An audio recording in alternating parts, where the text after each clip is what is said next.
Olá pessoal, tudo bem? Eu sou o professor Décio Terror, professor de língua portuguesa aqui do QC, e eu gostaria aqui de responder a alguns questionamentos, né? Os alunos então enviaram alguns questionamentos a respeito da forma de cobrança da banca Sebrasp.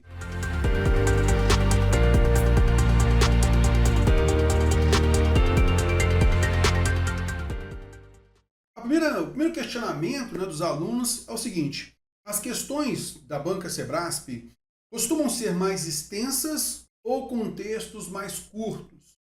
Bom, vamos então observar aqui o seguinte: as questões da banca Sebrasp, como normalmente são questões de avaliação de certo e errado, então normalmente as questões são mais curtas, mais diretas, né? O normal é isso. Porém, a banca também organiza questões de alternativas, de 5 alternativas. Tá legal? Então vamos aqui responder em relação às afirmações de certo e errado. Então, normalmente ela contextualiza e na sequência ela faz uma afirmação. Tá? Então, às vezes, questões com 5 linhas, 3 linhas, né? Então, mais ou menos aí. Então, a gente observa aqui, em relação às demais bancas com questões de 5 alternativas, as questões são, sim, mais curtas. Tá legal? Beleza. Depois tem um outro questionamento do aluno que é o seguinte: o Sebrasp costuma abordar o conteúdo da disciplina na íntegra ou os tópicos principais? Isto é, ela consegue abordar, né? Ela consegue realmente cumprir todo o programa ou alguma coisa assim que é mais pontual e tal? É lógico que dificilmente uma banca consegue cobrar todo o conteúdo que ela deixou ali no programa, né, do edital. Então isso é muito difícil. Mas a banca, ela tem, logicamente, focado numa abrangência grande, uma abrangência maior. E lógico, sempre que você vai realizando questões da banca, você vai percebendo o estilo de cobrança e também aqueles assuntos mais recorrentes da banca. Então, a gente sabe que ela cobra menos, digamos assim, ela cobra menos acentuação gráfica, ortografia. Em relação a tipos e gêneros textuais, ela cobra menos, bem menos gêneros textuais. Então a gente não vai ver isso sendo cobrado assim de uma forma, de uma maneira mais recorrente, como a gente vê também de outros temas, tá legal? Classes de palavras. Há bancas que gostam de cobrar classes de palavras, o substantivo, o adjetivo, o artigo, interjeição, numeral e tal. A banca Sebrasp já não cobra tanto, tá? Já não, a parte de classes de palavras basicamente está em emprego de tempo verbal, pronomes, às vezes um valor de uma preposição ou quem exigiu, se é um verbo ou nome que exigiu a preposição, né? Então, mais em cima disso. Então, a gente nota que ela procura sim ter uma abrangência maior daquilo que está previsto no conteúdo programático, mas não é algo assim, ela só cobra esses tópicos aqui, pronto. Não. E também não é aquilo de ela cobrar todo o conteúdo. Realmente é muito difícil e quase nenhuma banca consegue fazer isso. Tá legal? Belezinha? Outra coisa também é o seguinte: olhando o conteúdo programático, né, na banca Sebrasp, qual é o que costuma ter mais questões? Então aqui eu não vou falar todos os assuntos mais importantes, tá? Interpretação de texto. Né? Compreensão e interpretação de texto é de longe o tema mais cobrado. Se a gente for fazer um raio-x somente desse tema, compreensão e interpretação de texto, raio-x de 2023 que eu fiz, as das provas de 2024, 2022, a gente nota em torno de 30 a 35% de questões voltadas então para a interpretação de texto. Tá? A gente observa isso bastante. Se a gente for somar, tá? Interpretação de texto, aí você coloca mecanismos de coesão, tá? Então ali um pronome que retoma qual palavra no texto e tal. Porque o mecanismo de coesão, ele tem esta relação textual, significação de palavras, tá? E muitas vezes a banca vai lá e coloca uma expressão, uma palavra, faz menção a ela e pergunta se pode trocar por outra, ou se tem qual é o sentido daquela palavra. Então tem relação vinculada diretamente no texto, ao contexto, tá? E também a tipologia textual. Então, para verificar se o texto é dissertativo, se ele é descritivo, narrativo, injuntivo. Se a gente juntar esses temas aí, a gente chega muito próximo a 50% da quantidade de questões cobradas pela banca Sebrasp. E isso é um estudo que eu fiz de 2023, 2022, 2021, é o que a gente vem notando. Então, basicamente, metade do conteúdo de português está focada justamente nesses 4 temas aí. Show? Belezinha, tranquilo. Vamos lá. A quarta pergunta é a seguinte: qual a dica para fazer as questões? Levando em conta que pode ser aplicado o modo uma errada anula uma certa.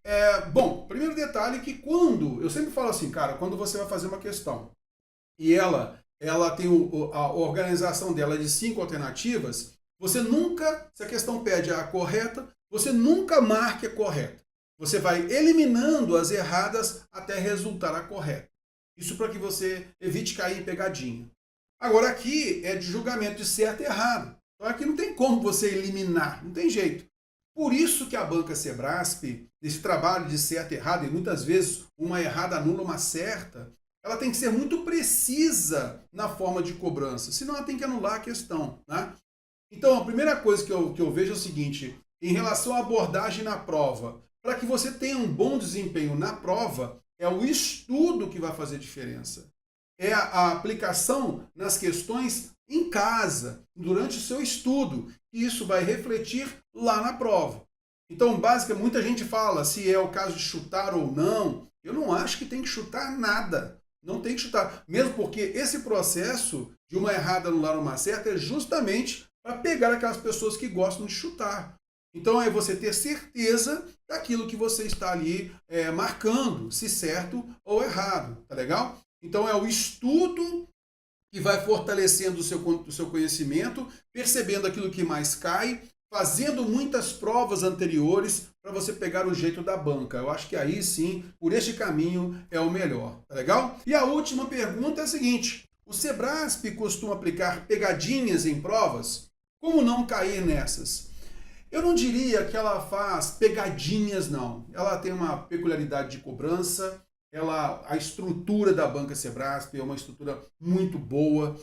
Os professores, né, que montam as questões são professores assim realmente que entendem o aprofundamento do conhecimento gramatical, né, e tudo numa relação textual. Então isso realmente é o diferencial mesmo da banca Sebrasp, né? Mas aqui, em relação a pegadinhas, eu não diria que a banca coloque pegadinhas, mas às vezes a gente cai na pegadinha. Então muitas vezes a banca vai lá e coloca uma pergunta muito simples, uma afirmação muito simples para a gente julgar. A afirmação é muito simples, o conteúdo é muito simples. Porém, às vezes a gente passa batida em palavras como prejudica.